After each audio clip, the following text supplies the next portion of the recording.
Before we get started with today's video, I have an announcement to make. After years of telling other people's stories, I finally released one of my own. My novel Eternal Reign is available now in both ebook and paperback format for those of you who are like me and prefer to collect physical media. You can grab a copy right now on Amazon through the link in the description of this video. And now back to our regularly scheduled program. In a world of war and dragons, the small village of Celeste is attacked, and for unknown reasons a young girl named Shana is taken. Not having a clue what's happening in his hometown, Dart, who's slowly making his way back there after being away for 5 years, hears some soldiers riding by on horses, and because he's curious, he goes to see where they're headed. They see him, and since he doesn't look like a regular person, the red armor is a clear giveaway that he's not a farmer or some other type of regular job-holding man. Two of the soldiers try to question him at spear point, because it's always smart to start conversations by threatening people. Since he's clearly a fighter, he pulls a sword of his own, but we don't get to see him fight the men because a green dragon shows up. Dart does the only smart thing that you can do in that situation, and that's run away. He's not fast enough to get away though, but lucky for him, a woman in some of the least practical armor you can find, since it covers only one of her legs, snatches him out of the dragon's path, and the two of them hide until it leaves. Dart's grateful to the woman for helping him avoid getting squished, but she's more interested in figuring out why the Emperor would use a dragon to take down such an insignificant little village. Seeing as how it's his home, Dart runs off to try to help his people, even though the woman says that the village has already been destroyed. As he runs off, the woman is shocked to see that the stone she has resonated with Dart for some reason that she can't believe, but that'll probably be important later. He races off to Celeste and sees that the woman was right. It's been completely destroyed, but there are still Sandoran soldiers there tormenting the survivors.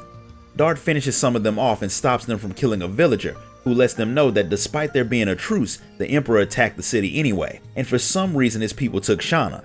The man dies shortly after that, but Plos, another man who Dart saves, lets him know that the whole attack was just so they could take Shana, but he's not sure where they took her, so Dart decides to beat the information out of the soldier who was leading the group that took his village. Because the Empire didn't really expect much resistance from Celeste, they didn't send their best, and Dart not only kills their leader, he gets the man to tell him that they took Shana to Helena prison.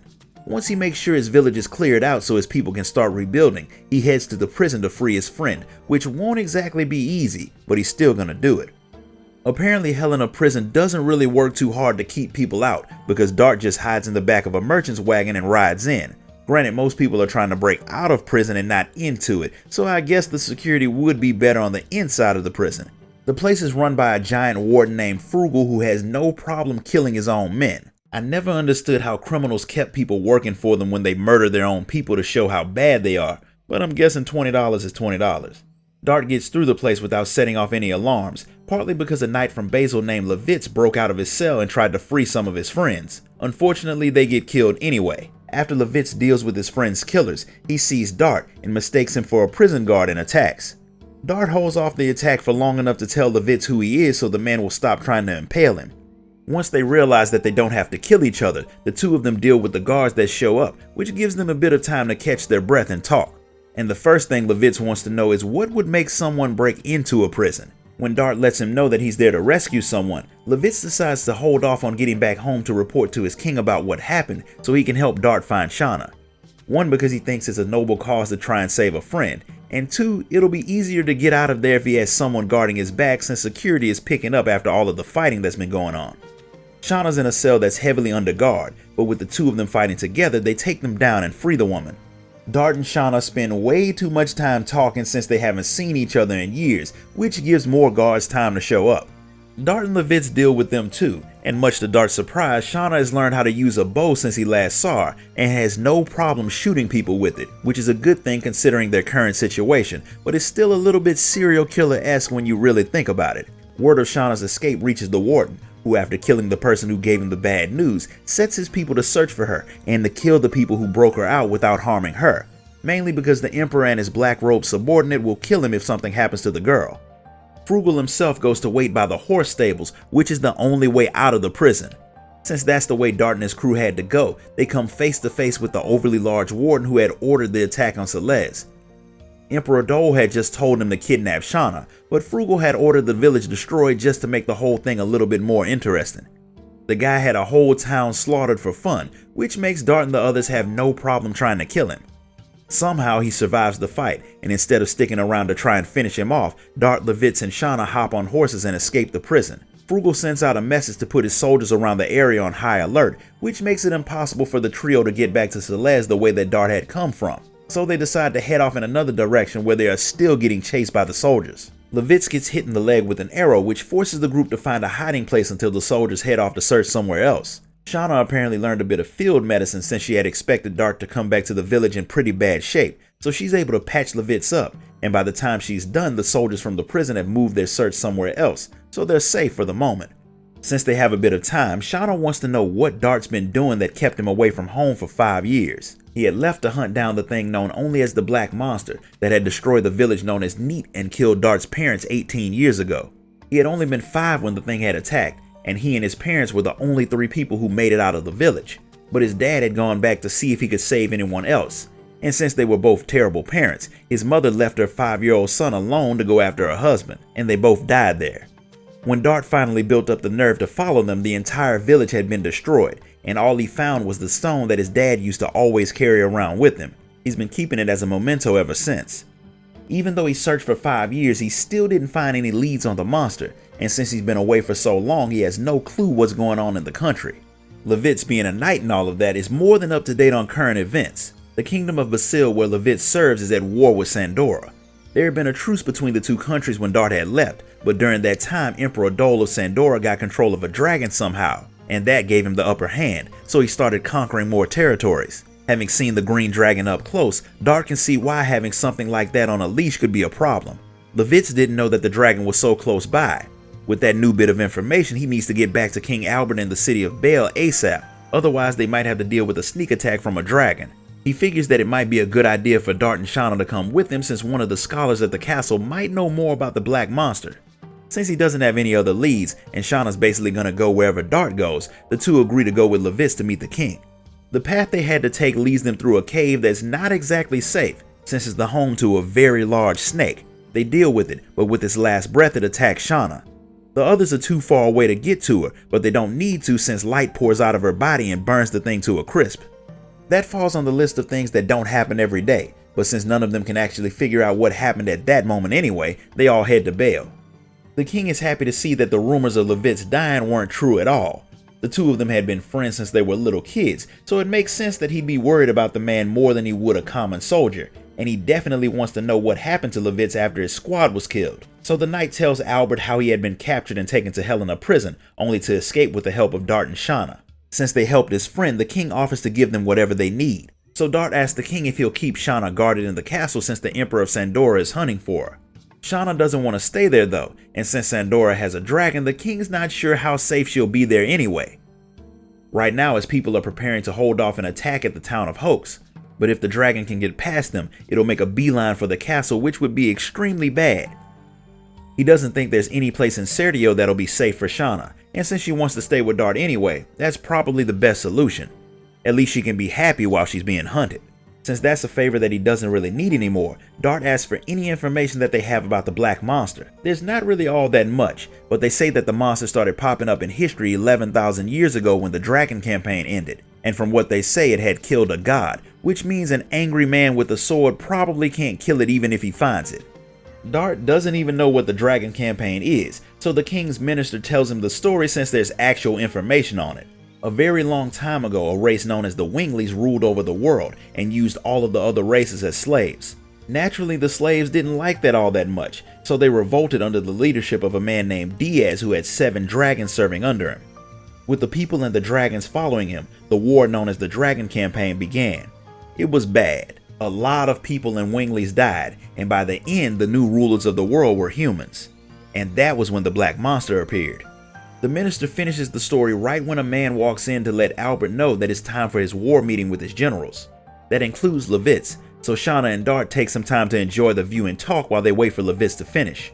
When he's done, he does have some good news for his new friends. Most of the people from their village survived the attack, but there's some bad news too.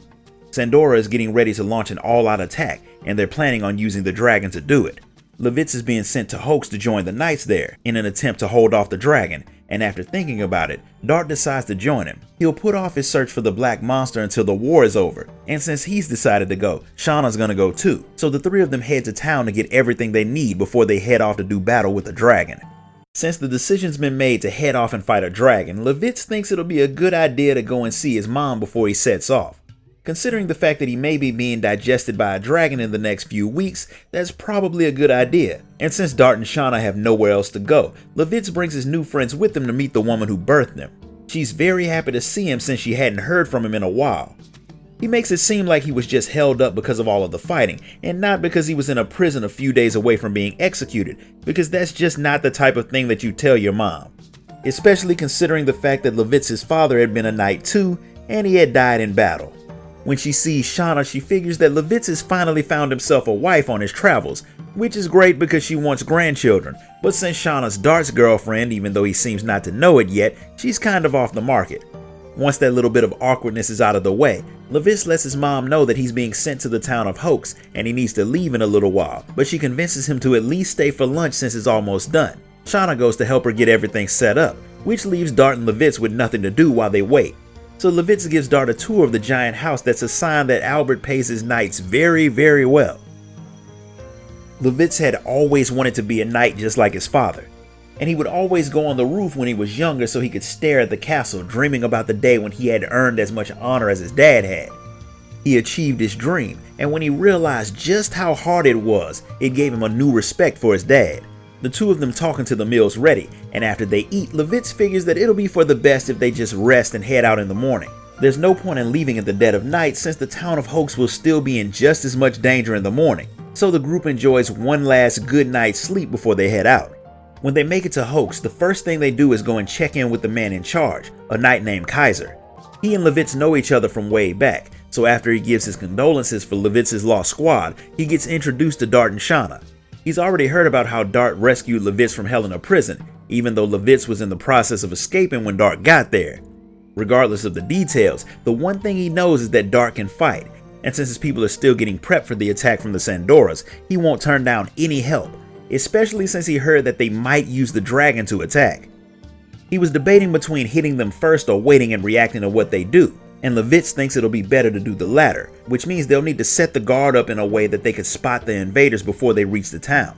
Kaiser's pretty sure that the attack will happen in the dead of night, so he decides to put Dart and Levitz on the night guard duty. But while Shana can fight a little bit, she's not a soldier, so he thinks it'll be better if she stays out of this type of battle and helps get the meals ready for the soldiers. She knows her strengths, so she's okay with that, although Dart's not exactly enthusiastic about eating her cooking since apparently that's not one of her strengths either. Kaiser sends Dart and Shana out to learn their way around the fortress town. That way they won't get lost when things get bad. Levitz already knows the place, so he stays with Kaiser so he can get the details about their troops. Once they've got a feel for the town, they head back, and Kaiser sends Dart and Levitz to their position at the back gate. Just like he predicted, when night hits, the attack begins, and things immediately go crazy. The good news is it doesn't seem like the Sandoras used the dragon, but they did send a giant named Congo who is more than strong enough to bring down Dart and Levitz. He's about to kill Dart when the woman who saved him from the dragon comes flying in, quite literally to save him. She activates the red stone that Dart had been carrying around with him, which turns out to be something she calls the red eye of the dragon. It transforms Dart into a Dragoon and he easily overpowers Congo. Seeing their giant friend get knocked out makes the soldiers decide that it's best to retreat for now. Congo isn't unconscious for long. He's a little harder to kill than that, but he's not ready to go another round at the moment, so he runs away too. Shana comes out to see if everyone's okay, and with the fighting done, Dart transforms back to normal and passes out. When he wakes up, he recognizes Rose as the woman who had saved him before since she's back in her regular one-leg covering set of armor. That's twice now that she saved him, but this time she did it because she was curious about the Dragon Eye Stone Dragoon spirit that he had, mainly because she has one too. Both stones glow, which according to her means that the people holding them were born to wield the power of the dragons. They don't glow for just anyone, and only those select few can draw power from them. Rose hadn't known if the stone would transform Dart or not, but if it hadn't, then Congo would have killed him. She seems to know a lot about the Dragoon spirits, and considering the fact that most of that knowledge was lost, Levitz wants to know where she learned so much. The stories he had heard in the castle said it was the Dragoons who led the humans in the Dragon campaign, but it didn't say much else about them. She doesn't tell him where she learned it all, but she does admit that the other reason she helped him is because his little group of friends reminds her of the crew that she used to travel with years ago. Unfortunately, they're all dead now. The conversation is cut short when a soldier comes running into the town looking for Kaiser. He's shouting about the fact that the 7th fort out in the marshland is getting attacked by the Dragon. The two knight groups that are stationed there are severely outmatched and they need some help. The Dragon apparently had its nest in the forest that's blocked by a place called the Volcano. The fact that the Sandora sent a member of the Giganto race to attack one place and a dragon to attack another makes Kaiser think that this war can't be won by just humans. Rose agrees. It doesn't matter how many knights they send at the dragon, they won't be able to beat it. But a Dragoon can, and between Dart and Rose, they have two of them. Granted, Dart won't be much use if he passes out every time he transforms, so Rose gives him a crash course in all things Dragoon. Then the group heads off to the Volcano. When they get to the place, the very first thing that they see is a firebird, and the thing immediately sees them and tries to attack. They run away deeper into the volcano, which, in case you didn't know, being that close to lava without serious protective gear would have melted the skin off of their bones.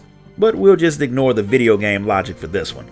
Shana starts to hear something calling to her and she runs off, which is top tier stupid considering where they are. The others chase after her, and they find her staring at what looks like a giant statue that's laying in the lava. But the thing's not a statue at all. According to Rose, it's called a Virage, and it's still very much alive. Way back in the Dragon campaign, when the Winglies were outnumbered by the dragons, they summoned their own creature to counter them. Those things were the Virage, and even though the Dragon campaign was 11,000 years ago, the Virage isn't dead, and sensing Dragoons in the area, the thing wakes up and attacks.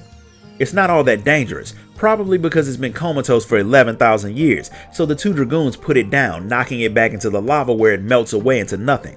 This gives the crew freedom to move on further through the very inhospitable volcano. Apparently they aren't the only ones wandering around in the area, because they hear a badly dressed guy screaming for help. I don't know how, but he ended up dangling by his vest over a drop that would have definitely killed him. His name is Dabas, and he's a merchant from a place called Lohan. He had heard that there was something in the area called the Burning Gem. It's apparently worth a lot of money, and since he likes money, he decided to look for it, but a brush with death made him change his mind and he thinks it's about time to head home. Dart and his crew head in another direction and run right into the firebird that they had hoped to avoid. It blocks their path, so the only thing they can do is fight it. The thing's not as deadly as they thought, so they put it down, clearing their path to the place where the battles won't be nearly as easy. The nest of the green dragon Fabran. When Dart and his crew head into the forest that serves as the dragon's nest, they immediately realize that something's wrong. There are no soldiers around guarding the area, and that's because the entire place is so full of poison from the dragon that everything is either being mutated by it or just dying. Shana starts to feel the effects pretty fast, but after resting for a minute she starts to feel fine. The smart thing to do is get out of the forest before she gets sick again, and that means they need to hunt down the dragon, which shouldn't be too hard to find since it's about 30 feet tall.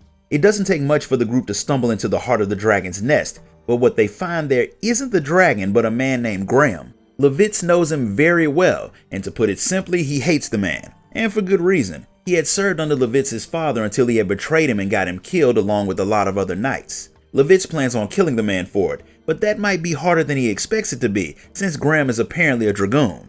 Rose isn't exactly shocked by that, since only a Dragoon can order dragons around, so there had to be one there giving Fabran orders.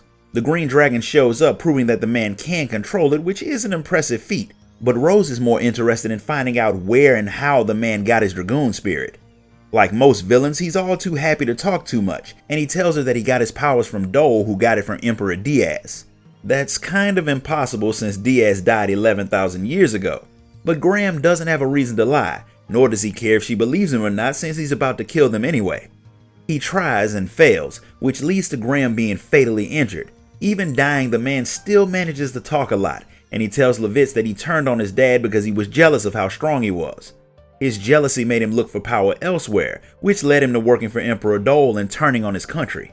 That's a pretty flimsy reason to betray your friends and family, but it doesn't take that much for some people. Regardless of the reason, he got what he deserved, and he dies, which causes the Dragoon spirit that he had used to choose Levitz as his new master. Rose thinks it's strange that their little group just so happens to have yet another person who can use a Dragoon spirit, but she doesn't get to dwell on the fact because the poison finally starts to get to Shana. Unlike Dart, Rose, and now Levitz, she's not immune to it. She's in pretty bad shape, which means they won't be able to cross the volcano again, so instead they head to the trade town of Lohan that's supposed to have a fantastic doctor there. With it being such a large city, it makes sense that they'd attract some of the top people of different professions. But even the doctor, a man named Sanator, has never seen dragon poison anywhere other than in books. The poison attacks the mind more than the body, eventually causing the brain to shut down. Unfortunately, there's nothing he can do to treat it, and if she's not treated soon, Shana won't last a week. There is a plant called the Dragoon plant that's said to help with dragon poison, but the plants are as rare as dragons, so Sanator has no idea where it is. With Lohan having so many people coming in and out of it, Dart figures that someone should have heard about the thing. And it turns out that someone has. That someone is the treasure hunting merchant Davis, who Dart just so happened to have saved recently from falling into the volcano. He doesn't have the plant, but he says that it should be found to the shrine in the north of the poison-filled forest. When Dart, Rose, and Levitz make it to the shrine, the first thing they notice is a sculpture of a dragon that glows along with the Dragoon spirits, which means that there's a Dragoon, or at least another one of the stones holding the power of a Dragoon somewhere in the ruins. That means that even if the Dragoon plant isn't there, the place is still worth a visit. Unfortunately, the shrine isn't exactly uninhabited. Aside from the random monsters, a man named Drake has set up a lot of traps to keep people out. When Dart and his group make it past the traps, Drake decides to deal with them himself to stop them from stealing the treasure that's hidden there. Up against regular people, he might have had a chance, but fighting 3 Dragoons doesn't end well for him. When he goes down, the spirit of a woman named Shirley, who Drake was really trying to protect, shows up, and she wants to know why Dragoons are bothering her. The ghost actually recognizes Rose, and she seems shocked to see that the woman's still alive. She understands why and how after a minute, but she doesn't explain it to the rest of the group. Dart doesn't take time to try to figure it out anyway. He just wants Shirley to give him some of the Dragoon plant. Shirley didn't even realize that the dragons were still alive, but unfortunately she doesn't have the plant that can cure their poison. She does know of another way that Shana can be healed though, and it's with the white silver Dragoon spirit that she just so happens to have. After asking the group a few questions about their goals and motives, Shirley deems them worthy enough to take the Dragoon spirit, and she shows them how to use it to heal. By using its power with one of the other spirits, the healing can be drawn out of it, and Dart tests it by healing Shirley's guardian. Having passed on the Dragoon spirit to someone worthy, Shirley fades away, and Dart and the others rush back to Lohan to heal Shana. Dart sets the spirit down next to Shana and gets ready to use it, but before he can activate it, the thing powers up on its own and heals Shana, something that only happens because Shana, as a surprise to no one, is also a Dragoon. With Shana healed and the dragon dealt with, there's not all that much for Dart and his crew to do outside of wait around until King Albert goes on the offensive, so that gives them a bit of time to relax. There's a tournament called the Hero Competition coming up soon, and it has warriors coming from all over the world to compete. Since the winner gets the title of the strongest man in the world, Dart decides to join in. Levitz, being a knight, is forbidden from joining, and Rose won't because she's such a good fighter that she doubts anyone there can beat her, so Dart joins alone. After Levitz tells him not to turn into a Dragoon during the matches for obvious reasons, he heads off to the waiting area, where he sees his old teacher Hashel knock some guy out who's talking too much. Dart hasn't seen him for a while, but Hashel can see that his former pupil hasn't gotten soft since they went their separate ways. That's good because the old man has no intention of going easy on Dart. He does want to know how Dart's hunt for the black monster went, but they don't get the chance to catch up since the matches are about to start. Dart beats his opponents and makes it to the finals where he expects to fight his former teacher, but Hashel actually lost to a swordsman named Lloyd who's apparently really strong. He's also not all that friendly. Dart meets him before their match, and he's not exactly the talkative type, but what he's lacking in social skills he makes up with combat prowess. And he proves that he's a way better fighter than Dart by beating him easily and taking first prize. Being known as the second greatest fighter around isn't a bad thing, so Dart heads out to celebrate and introduce his teacher to his friends. Hashel, just like everyone else, immediately sees that Shana has a thing for Dart, and he's kind of shocked that Dart hasn't figured that out himself. But he's not exactly traveling the world to play matchmaker, so his pupil's love life isn't all that high on his priority list. He's actually been looking for his daughter who ran away a long time ago. While he was out hunting for her, he had come across Dart, who was in the middle of his own hunt for the black monster. That was about 4 years ago, and after that they started traveling together. But even after going their separate ways, neither one of them have actually completed their mission, and it'll be some time before Dart can get back to his hunt, because a wounded soldier from Basel comes stumbling into the city with some bad news. King Albert's been captured and they took him to Helena prison. Levitz wants to run off and break into the prison immediately, but charging off without a plan won't help the king at all. So Haschel calms the knight down by giving him the universal anesthesia of a really hard punch, so they all can take the time to plan their next move calmly. While Levitz was unconscious, Haschel went and got a bit of information, and it turns out that the situation is even worse than they thought. The entire city of Bale has been taken over, so the only knight that's even free to try and save the king is Levitz. The attack had caught them off guard, and to make sure that the people were safe, King Albert had given himself up. There's no telling what they're planning on doing to the king, so Dart and the others don't have much time to waste. Haschel decides to put his hunt for his daughter on hold for a bit to help out.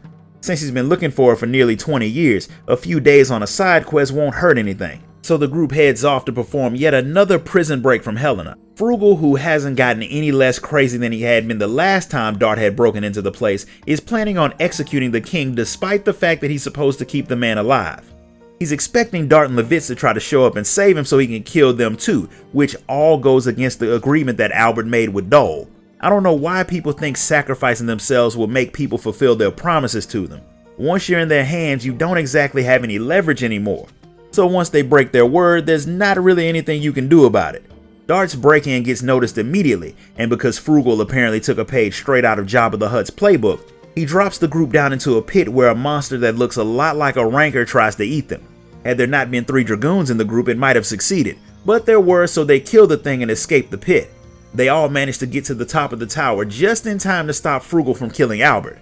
They deal with the crazy warden, but while they were fighting, a man in a robe shows up and pulls a stone called the Moon Gem out of Albert's back. It doesn't hurt him because of some magic mumbo jumbo, but that doesn't stop Levitz from turning into a Dragoon and attacking the man. He pulls out a sword that Rose recognizes as the Dragon Buster, something made specifically for dealing with all things dragon, and he stabs Levitz in the chest. His hood falls off and it turns out that the man was Lloyd, the same swordsman who had wrecked Dart only a few days ago.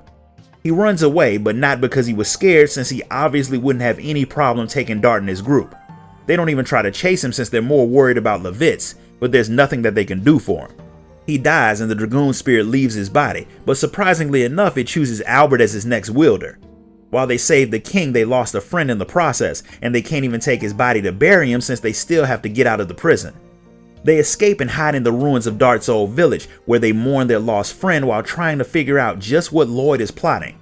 Albert has no idea what the man is planning, but he can at least explain what it was that he took from him.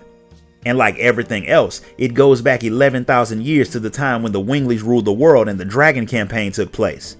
When the Wingleys lost the war, they disappeared, but their sacred relics were scattered around the world. The things were magical, but their powers could only be accessed by the Wingleys, and one of those items had been handed down in Serdian and sealed away inside of the body of each and every king. No one outside of the top brass in Serdian even knew about the Moon Gem, but Albert had hired Lloyd as an advisor after he worked as a spy for him. Apparently he was already working for Sandora long before Albert hired him, which put him in the perfect spot to launch an attack on the nation, and once he took the Moon Gem, he'd be free to give it to Dole, and the man wouldn't even have to conquer Albert's kingdom after that. He would be the lawful ruler. That's a pretty stupid system. You basically have to steal the king's crown and you become king. Granted, the crown is inside of his body and only a handful of people know it exists, but if it's that important, there is no way a new hire would ever know about it.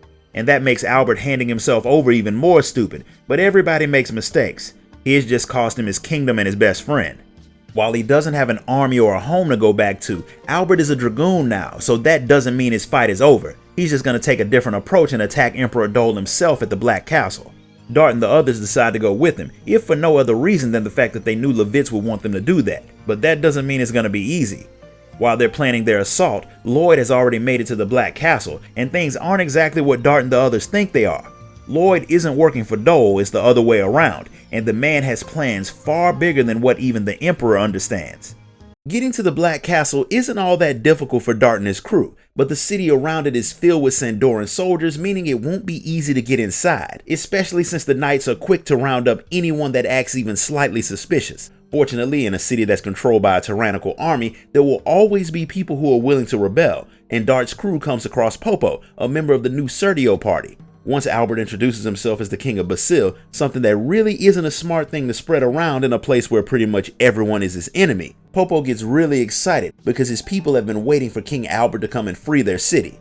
He did expect the king to bring a slightly bigger strike force, but since you're all confident that you can do the job, he shows you a secret path into the Black Castle. The castle is full of soldiers as well as scientists working on some very odd experiments that once they make them work will put an end to all wars. But since they're studying dragons, they probably mean they'll end them by making their side too dangerous to challenge. But since they haven't really gotten much of their work to a stage that matters, cutting them all down isn't worth getting spotted early, so Dart and his team leave them alone. While sneaking through the place, they come face to face with the soldier who had led the attack on Celeste that had been done for the sole purpose of taking Shana. Everyone was expecting a fight when they saw the man, especially since he was responsible for killing so many of Dart's people. But it turns out he actually wasn't. Frugal's own personal soldiers had done that because the man who had been initially given the mission refused to let his men cause mayhem for no reason. The commander isn't trying to get mercy from Dart since regardless of who ordered it, his people still destroyed the village. All he wants is for Dart to make sure that he kills Emperor Dole. The Emperor changed after he met Lloyd and he hasn't been leading the nation the way he had in the past. Even if it means Sandora will lose the war, he wants Dart's people to put the Emperor down. And to prove that he's serious, he gives Dart the key to the Emperor's private chambers. Those chambers are guarded by the Giganto Congo, who wants his rematch with Dart and the crew since he lost to them back in Hoax. And this time he's fully geared up. While he's strong, he still can't take a whole squad of Dragoons, and he gets beaten for a second time. Since his honor is gone now after that loss, he wants Dart to finish him off, something that Rose is perfectly fine with doing, but Dart stops her. She's pretty sure that will come back to bite the entire group in the future, but since she agreed to follow Dart's lead, she lets it go, and they head off to face Albert's uncle, the Emperor. The fact that the man killed his own brother is a pretty clear sign that he won't hesitate to kill his nephew, especially since he thinks Albert is just as much of an incompetent leader as his brother had been. Once he's finished with his work, he's pretty sure that he can build a better nation. Dart doesn't care about any of the political nonsense, he just wants to know why Dole kidnapped Shana. That was actually all Lloyd's doing. It had something to do with getting the girl before the moon that never sets starts to get bigger. But Lloyd's not the one giving the orders either. Emperor Diaz wanted the girl, but since Diaz died thousands of years ago in the Dragon campaign, Rose is pretty sure Dole is talking nonsense. Whether they believe him or not is irrelevant since he plans on killing them. And since he's also a Dragoon, because of course he is, that's a very real possibility. He loses the fight however, and because villains seem to get really talkative during their last moments of life, he tells Dart and the others that they need to hunt down Lloyd. He's gone to the country of Tibaroa in the west, and he'll be able to give them the answers that they're looking for if they can manage to beat them out of him. With Dole dead, the war in Serdio is over, which means the next stop is Tibaroa. Hasher was going to get back to his hunt for his daughter, but the Dragoon spirit that Dole was using chooses him to be the next Dragoon, meaning his part in this story isn't over yet either. So the group makes its way to Tibaroa to hunt down Lloyd and finally get some answers. And that's where we're going to stop for today.